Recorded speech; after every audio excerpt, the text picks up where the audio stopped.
It all comes down to clarifying your identity. You are already present, so there is no need to look for a future state, experience, or attainment.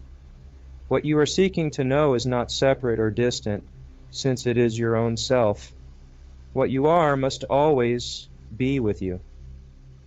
Anything which appears and disappears cannot, by definition, be what you are. Thoughts, feelings, perceptions, experiences, objects, these all come and go. None of them as such can be the essence of what you are.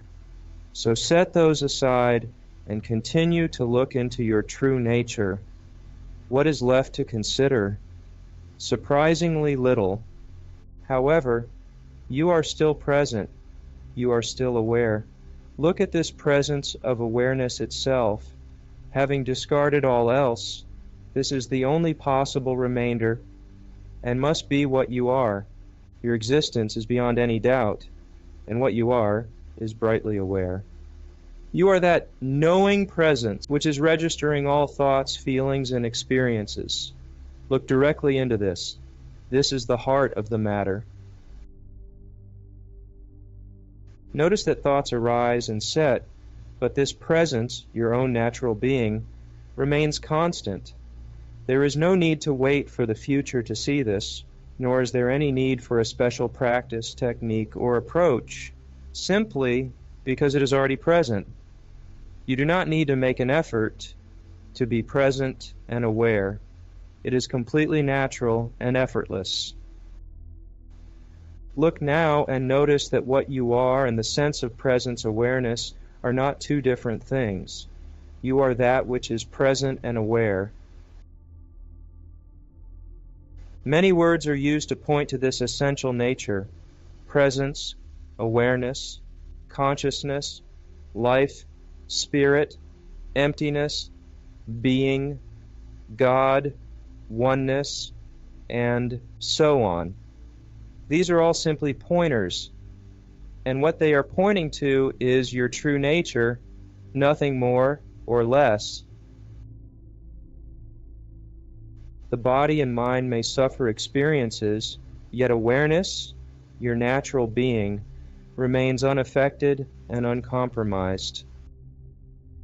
Just like the sun, ever shining beyond the clouds and utterly untouched by them, your true nature has no suffering, doubts, or problems at all. See all this, and you will find that your true nature is ever-present awareness, changeless being, and undisturbed freedom and peace itself. These are additional pointers to the same wordless, immediate presence of your true nature.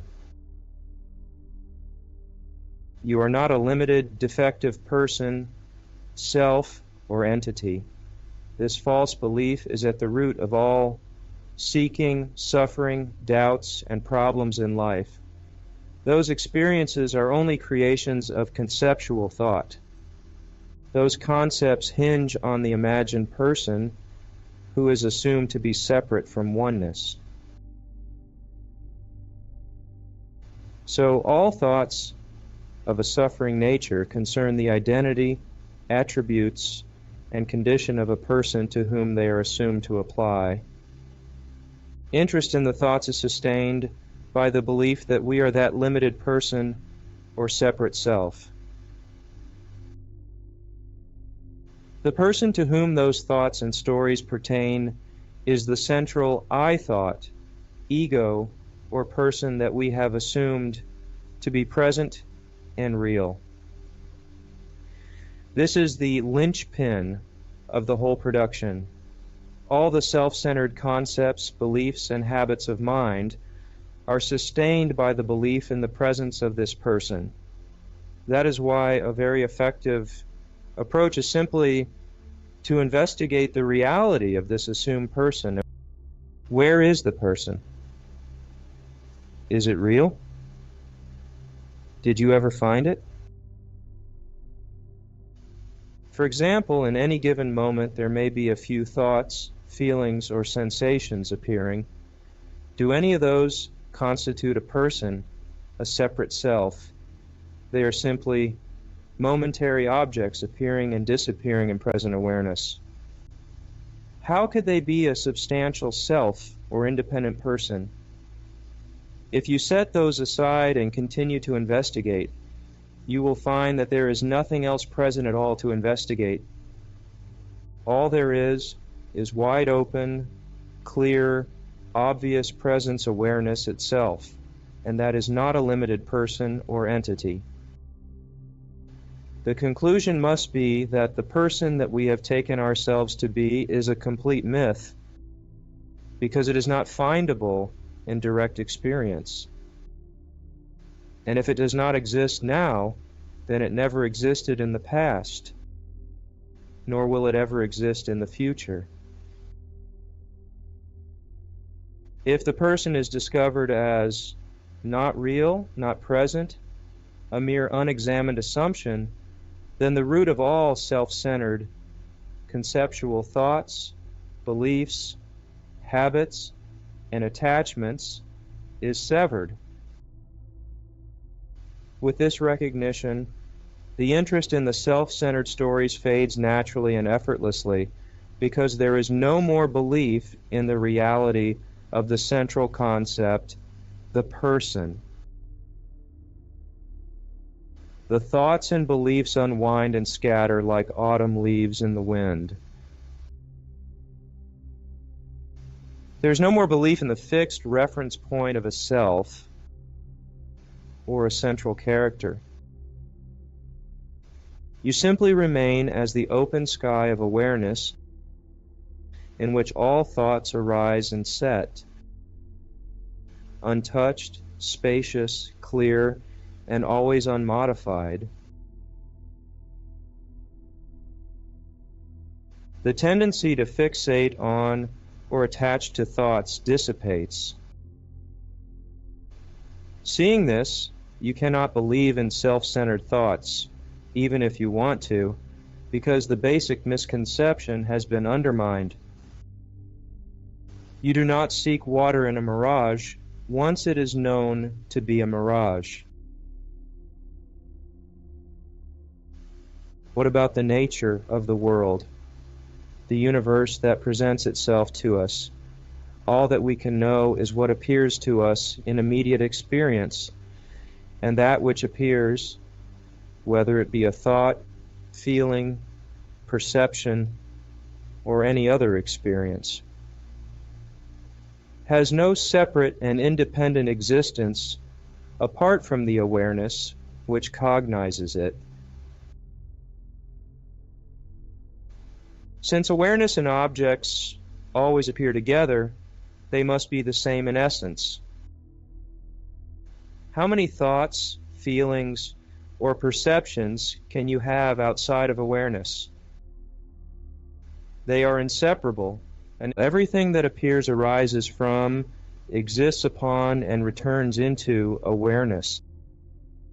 Even time, space, and then seeming external objects are present experiences contained in your knowing presence.